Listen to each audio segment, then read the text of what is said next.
감사합니다. 화음이 아주 잘 맞습니다. 오늘도 주님을 사랑하는 마음으로 예배하러 나온 여러분 모두에게 우리 주님의 평안과 은혜가 함께 하시기를 바랍니다. 스위스의 정신의학자인 엘리자베스 키블러-로스가 인생 수업이라는 책을 썼습니다. 이것은 죽음을 앞둔 한 500명 정도의 사람을 인터뷰해서 정리를 한 겁니다. 죽음 직전에 사람들은 무슨 말을 남기는가?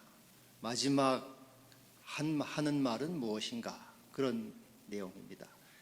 사람들이 죽기 직전에 하는 말들을 다 정리해서 4가지로 정리를 이렇게 했습니다. 4L입니다. 4가지.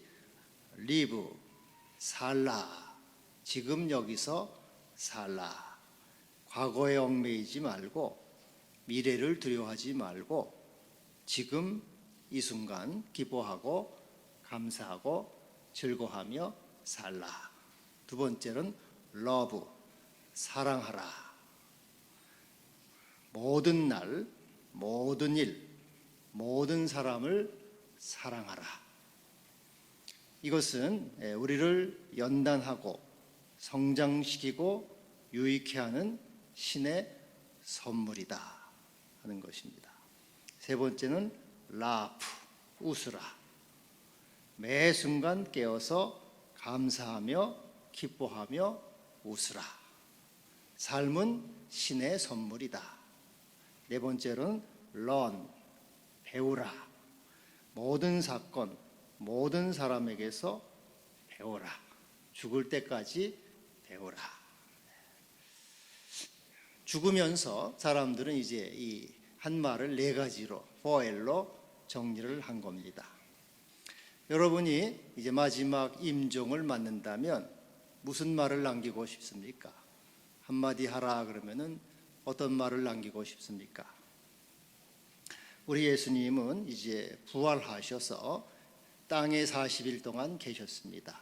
그리고 하늘 승천하셔서 아버지께로 올라가셨는데 마지막으로 제자들에게 이제 말씀을 하시는 겁니다. 오늘 말씀, 주님이 제자들을 떠나기 전에 아버지께로 가시기 전에 2가지의 말씀을 전해주고 있습니다. 먼저는 사랑을 확인하십니다. 베드로에게 묻습니다. 베드로, 요한의 아들 시몬아, 이 사람들보다 나를 더 사랑하느냐? 사랑을 묻고 사랑을 확인하십니다. 시몬아, 나를 더 사랑하느냐? 이것은 너의 동료들이 나를 사랑하는 것보다 네가 나를 더 사랑하느냐? 다른 제자들이 나를 사랑하는 것보다 네가 나를 더 사랑하느냐? 이것을 묻는 것입니다. 최고로 사랑하느냐? 왜 이렇게 묻느냐 하면은 베드로는 주님께 고백을 했어요. 다 주를 버릴지라도 나는 결코 버리지 않겠습니다. 죽기까지 따르겠습니다. 내가 주님을 가장 사랑합니다. 누구보다도 내가 주님을 사랑하는 것은 자신이 있습니다. 이것을 회상하면서 묻는 거죠. 네가 여전히 나를 그처럼 사랑하느냐? 네가 목숨을 바치기까지 사랑하느냐? 이 사랑은 최상급을 말하는 것입니다. 최고로 사랑하는 거죠. 사랑하는 것도 최상급이요, 사랑받는 것도 최상급입니다. 여러분, 이 개도 보면은 개가 주인이 다른 강아지하고 이렇게 놀면 어떻습니까? 막 야단칩니다. 막 깽깽거리고 막 야단쳐요. 왜 자기 놔두고 다른 개하고 노냐 이거죠. 자기를 제일 사랑해 달라는 거예요. 사랑은 최상급입니다. 다른 것보다 사랑한다면 기분이 좋지 않습니다. 그래서 어떤 시인은 3장의 세계 그런 말을 했대요. 너는 나를 볼 때만 울라. 내가 볼 때만 울라. 그렇게 얘기를 했다는 거죠. 나만 사랑하라. 여러분, 하나님 사랑은 어떤 사랑입니까? 하나님 사랑은 최상급의 사랑입니다. 내가 너를 지명하여 불렀나니 너는 내 것이다. 한 사람밖에 없는 것처럼 내가 너를 지명해서 내가 너를 최고로 사랑했다. 그래서 어거스틴은 하나님은 나 하나만 사랑하는 것처럼 우리 모두를 사랑하신다. 여러분, 기도하면은 어떤 이렇게 느낌이 옵니까? 기도하게 되면은 평소는 잘 모르는데 기도하게 되면은 하나님이 나 하나만을 사랑하시는 것 같다. 그런 마음이 오지 않습니까? 그래서 하나님은 나 하나를 최고로 사랑하시는 거죠. 나는 너를 최고로 사랑했다. 그리고 사랑하고 있다. 십자가의 사랑으로 사랑했다. 최고로 사랑했다. 너도 나를 그렇게 사랑하느냐? 십자가의 사랑으로 가장 무엇보다 먼저 나를 사랑하느냐? 이것을 묻고 계시는 겁니다. 두 번째로는 다시 한번 묻습니다. 요한의 아들 시몬아, 네가 나를 사랑하느냐? 여기서는 비교급을 쓰지는 않습니다. 내 자신보다 나를 더 사랑하느냐? 이것을 묻는 거죠. 너 자신을 부정하면서 너 자신을 부인하면서까지 나를 사랑하느냐? 너를 희생하고 버리며 헌신하면서까지 나를 사랑하느냐? 내 자신보다 너를 사랑하는 것보다 너의 모든 것보다 나를 더 사랑하느냐? 이건 주님과 나 사이의 이 문제를 묻는 거죠. 네가 너의 모든 것, 너 자신, 너의 몸, 너의 계획, 너의 삶, 그 모든 것을 사랑하는 것보다 나를 더 사랑하느냐? 어떤 여성이요, 공부를 잘해가지고 좋은 대학에 들어갔고 대학원까지 들어갔습니다. 그리고 이제 남자의 청혼을 받아가지고 결혼을 했어요. 애를 낳고 이제 살림을 하면서 이렇게 사는데 정신없이 살다 보니까 어느 날 문득 억울한 생각이 들어요. 이거 내가 공부해가지고 대학원까지 공부했는데 내가 이거 애나 보고 살림이나 하고 참 이게 너무 손해 아닌가, 그런 생각이 들었다는 거죠. 여러분, 사랑은 자기를 부정하는 겁니다. 옛날 어머니들은 다 헌신하지 않았습니까? 자식을 위해서, 남편을 위해서 다 이렇게 부정했죠. 이와 같이 베드로에게 지금 묻는 거죠. 내가 이와 같이, 네가 이와 같이 나를 사랑하느냐? 여러분들이 주님의 사랑도 자기를 부정하신 사랑 아닙니까? 친히 나무에 달려 그 몸으로 우리 죄를 담당하셨다. 계산하지 않았죠. 내가 나를 부정하고 너를 사랑한 것처럼 너도 나를 그와 같이 사랑하느냐? 계산하지 않고 사랑한 것처럼 사랑하느냐? 이것을 묻는 것입니다. 무조건적인 사랑을 말씀하고 있는 것이죠. 어떤 장로님을 제가 이제 며칠 전에 만났는데 그분이 교회에 대해서 이런 정의를 하더라고요. 교회는 뭐냐? 교회는 죽으러 오는 곳이다.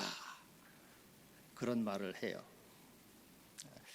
이 말은 굉장히 참 깊은 신앙과 어떤 철학이 있는 거죠. 여러분, 교회는 우리가 여러분이 교회 와서 참 충성하고 봉사하고 헌신하고 물질을 드려요. 그러나 그렇게 해도 또 많은 경우에 있어서는 오해받고 비난받고 상처받고 고통을 받고 엄청난 이런 그 괴로움을 당할 때가 있습니다.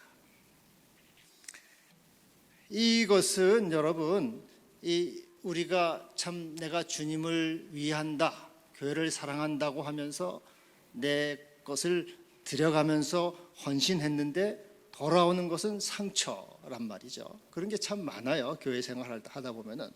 근데 왜 이런 것이 있느냐? 이것은 죽으라는 것이죠. 죽으라. 자기 부정입니다. 여러분, 이 자기 부정이 결국은 복이 되는 거예요. 살려고 하면은 그건 복이 안 되고 죽으러 오는 것인데 죽는 게 여러분에게 복이 되는 거예요. 베드로전서에 보면요, 2장 19절에 이런 말씀이 있어요. 애매히 고난을 받아도 하나님을 생각함으로 슬픔을 참으면 이는 아름답다. 애매히 잘했어요. 열심히 했습니다. 그런데 어려움을 당해요. 교회 생활하는데 여기서 애매히 고난을 받아도 아름답다 이 말은 감사할 일이다. 감사할.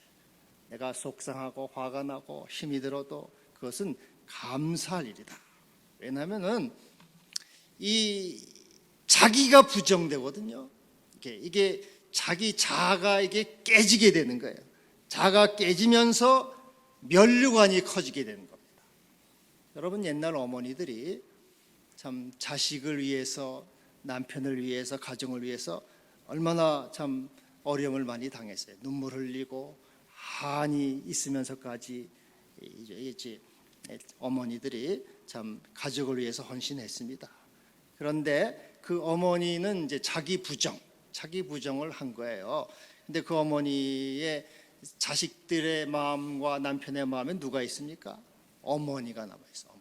어머니의 희생과 어머니의 눈물이 남아 있어요. 그래서 어머니의 말만 들어도 눈물이 납니다.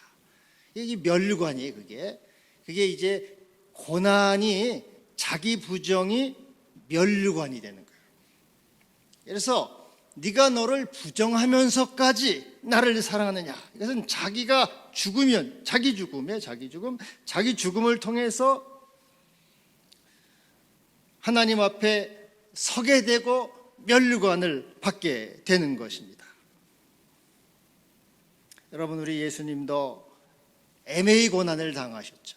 죄 없으신 분이 십자가에 죽으시고 그가 이제 이 고난을 당하셨지만은 그러나 그에게 하나님 나라의 영원한 영광을 하나님께서는 주신 것이죠. 그래서 자기가 부정될수록, 자기가 자아가 깨질수록 내 면류관이 크다고 하는 것을 여러분 명심하시기를 바랍니다. 나는 죽으러 온다. 매일매일 죽는 거예요. 자기를 부정하고 주님을 높여드리는 거죠. 이 에고는 계속해서 자기를 높이고자 하는데 이것을 죽임으로써 비로소 우리는 하나님의 그 십자가의 죽음으로써 영원한 영광의 면류관을 얻게 되는 것입니다.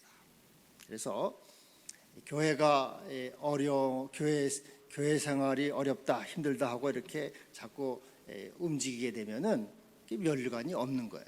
제가 며칠 전에 어떤 분이 이제 어떤 50대 부부를 만났는데 두 분이 참 좋아 보이는데 교회를 안 나간다는 거예요. 가나안 교인입니다. 오랫동안 안 나간대요. 그러면 자기는 예수는 믿고 있다. 이제 그렇게 얘기를 해요. 이 교회를 요즘에 이제 코로나 사태로 인해서 교회를 안 나가고 집에서 이제 이렇게 동영상으로 예배를 드리는 일이 이제 반복되다 보면은 교회 안 나가도 괜찮구나, 이제 그런 생각이 들고 교회를 이제 안 나가는 사람들이 이제 늘어나게도 됩니다. 그런데 여러분, 이 교회 생활을 안 하고 내 마음대로 간섭 안 받고 내 마음대로 하면은 좋은 것 같지만 그것은 자기 부정이 안 되는 거예요. 자아가 깨지는 것이 그런 기회가 없어지는 거죠. 그래서 그 사람은 면류관이 없는 겁니다. 면류관이 없어요. 우리 주님께서 십자가에 죽으신 후에 면류관을 받았어요. 죽음 후에 부활이 있는 것처럼 우리가 네가 나를 사랑하느냐, 자기가 죽음을 통해서 거기에 하나님의 이 부활 영광과 영원한 생명에 우리가 들어가게 되는 것입니다. 그래서 바울이 나는 선한 싸움을 싸우고 나의 달려갈 길을 마치고 믿음을 지켰으니 이제후로는 나를 위하여 면류관이 예비되었다, 이렇게 고백을 하고 있는 것입니다. 세 번째 또 한번 묻습니다. 요한의 아들 시몬아, 내가 나를 사랑하느냐? 이 세 번째 물으시니까 베드로가 근심합니다.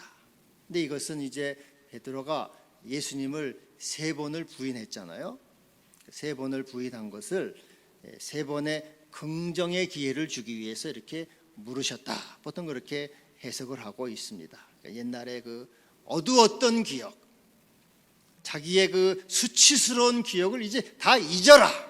내가 너를 이제 다시 사랑하고 사명자로 세운다.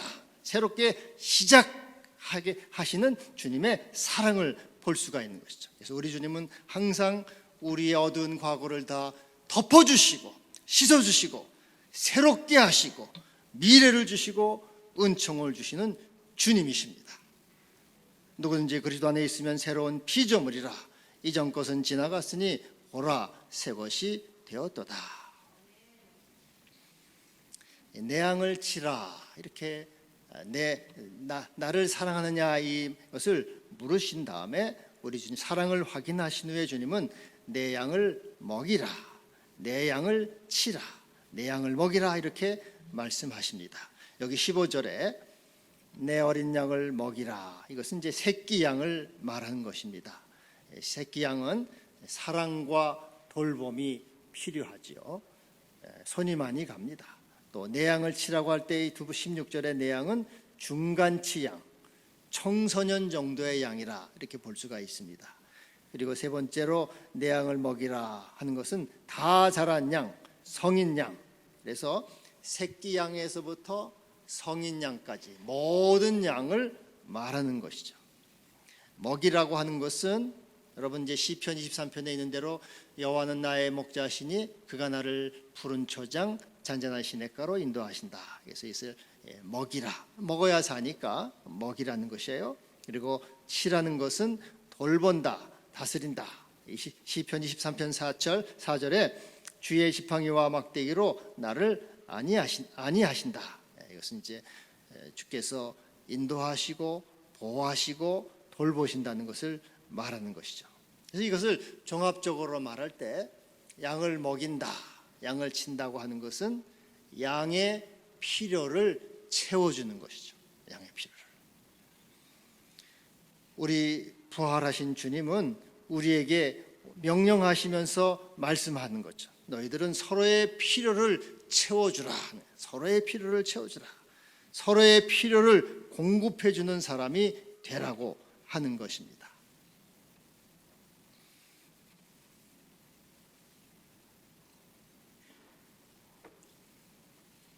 여러분, 하나님의 속성은 뭡니까? 하나님의 속성은 우리의 필요를 채워주신 분이죠. 천부 아버지이십니다. 날마다 우리의 모든 것을 채워주십니다. 하나님은 악인과 선인을 구분하지 않고 모두에게 햇빛을 주시고 또 비를 내려주십니다. 구별하지 않아요. 또 공중의 새를 먹이시고 들의 백합화를 입혀주십니다. 모든 만물을 알곡부터 가라지까지 구별하지 않고 언제나 항상 우리에게 채워주시죠. 무엇이 필요한가? 늘 우리의 필요에 관심을 갖고 필요를 채워주시는 분이 우리 하나님 아버지가 되십니다. 여러분, 이 코로나 때문에 이제 사실 많은 어려움이 있었지만은 좋은 일도 있잖아요. 좋은 일도. 공기가 맑아졌잖아요. 공기가. 여러분 맨날 미세먼지 때문에 뭐 마스크를 쓰고 계십니다만은 미세먼지 때문에 얼마나 힘들었어요. 사람들이 힘들다 하니까 이제 코로나를 한 방 이렇게 오게 하나님이 보내주시니까 비행기도 들뜨죠. 자동차도 들 다니죠. 중국 공장들도 잘 가동 안 하죠 하니까 이 공기가 여러분 이 전형적인 한국 날씨를 우리가 이제 매일 보고 있다는 거예요. 그래서 하나님은 항상 우리의 이 필요를 채워주시는 거예요. 무엇이 필요한가? 그래서 이제 하나님은 채워주십니다. 어떤 이제 프랑스의 어떤 할아버지, 93세 된 할아버지가 코로나에 걸려가지고 병원으로 이송이 됐습니다. 그래서 이제 24시간 동안 이 마스크, 산소 마스크를 썼대요. 그러고 나서 이제 계산서를 가져왔더니 50만 프랑이 나. 50만 프랑은 얼마인가 했더니 6억이더라고요. 6억. 하루 저녁 24시간 산소 마스크를 썼는데 50만 프랑, 6억이 나온 거예요. 그래서 이 할아버지가 계산서를 보면서 눈물을 뚝뚝 흘리더래요. 그래서 이 의사가 보고 할아버지 너무 괴로워하지 마시라고 이렇게 위로를 해드렸더니 내가 이 돈 때문에 이렇게 눈물 흘리는 것이 아니고 내가 24시간 고작 산소를 쓴 것이 이렇게 많은 돈이 나왔는데 일평생 하나님이 나에게 이 공짜로 주신 것을 나는 감사하지 않은 것, 그것이 너무 죄송해서 눈물을 흘립니다. 여러분, 하나님은 항상 우리에게 무엇이 필요한가, 이것을 필요를 채워주시는 주님이십니다. 그러니까 여러분 염려하지 말고 걱정하지 말기를 바랍니다. 나의 하나님이 그리스도 예수 안에서 영광 가운데 그 풍성한 대로 너희 모든 쓸 것을 채우시리라. 하나님이 이같이 늘 채우지만은 늘 충만한 가운데 주심으로써 더 충만하고 풍성한 가운데 살아가시는 주님이시죠. 마치 샘이 퍼낼수록 더 넘치게 나온 것처럼 하나님은 그 충만하심으로 주심으로 더 넘치도록 풍성하신 분이죠. 여러분, 우리 예수님의 속성은 어떻습니까? 예수님의 속성도 우리를 주시는 분 아니에요? 필요를 채워주시는 분입니다. 나는 선한 목자라, 내가 온 것은 양으로 생명을 얻게 하고 더 풍성하게 하려는 것이라. 그래서 오병이어를 가지고 5,000명을 먹이시고 가나 혼인잔치에서 또 물로 포도주를 만들어 주시고 이게 계속해서 필요를 채워주시지 않았습니까? 그리고 베드로전서 2장 24절에 그가 채찍에 맞음으로 우리가 나음을 얻었다. 십자가에 죽으심으로 우리를 용서하시고 새 생명을 주시고 하늘나라 기업으로 영원히 충만하게 하심으로 우리 주님도 충만한 가운데 계셨죠. 그래서 우리 하나님과 예수님이 우리의 필요를 채워주시는 것처럼 내 양을 치라, 내 양을 먹이라는 것은 너희도 서로의 필요를 채우는 사람이 되라고 말씀하고 있는 것이죠. 사도행전 2장 45절에 재산과 소유를 팔아 각 사람의 필요를 나누어 주었다, 이렇게 말씀하고 있어요. 그래서 여러분, 성경에서 이 필요를 채우는 것은 나의 필요를 채우는 것이 아니고 우리의 필요를 채우는 거예요. 서로의 각자의 필요를 채우는 것인데 이것은 필요에 따라, 각 사람의 필요에 따라 나누어 주는 것입니다. 사람이요, 자기의 필요를 채우려고 하면은 채워지는 것이 아니고 오히려 더 궁핍해집니다. 더 어려워져요.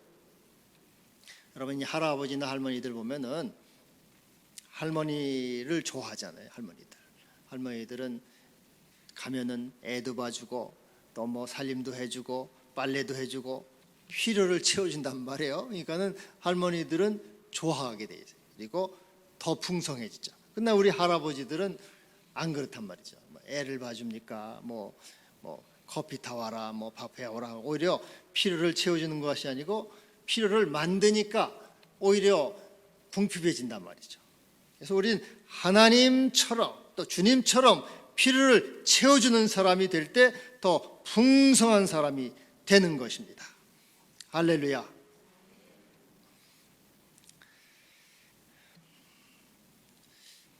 제가 요즘 이렇게 저 자신을 보니까 이제 제가 이게 만나는 사람들이 하나님의 부자, 돈 많은 사람, 그런 사람들을 만나는 게 아니고 저보다 조금 어렵고 힘든 사람들을 이렇게 만나게 하시는 것 같아요, 제가 볼 때. 그래서 왜 그러신가 제가 이렇게 생각해 보니까 그 사람들의 필요를 채워주라고 그렇게 하시는 것 같아요. 지난 이제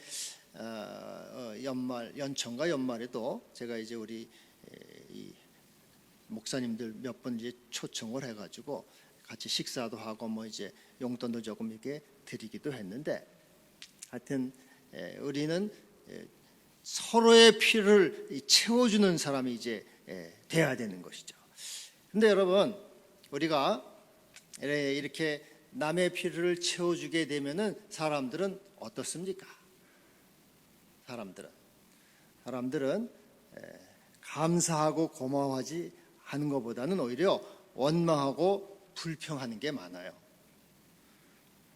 물에 빠진 놈 건져주면은 보따리를 내놓으라고 많이 해준 사람일수록 더 많이 요구를 하고 불평이 많습니다. 그래서 중국 최근담에 은혜를 베풀되 원망을 듣지 않으면 다행인 줄 알라 그랬어요.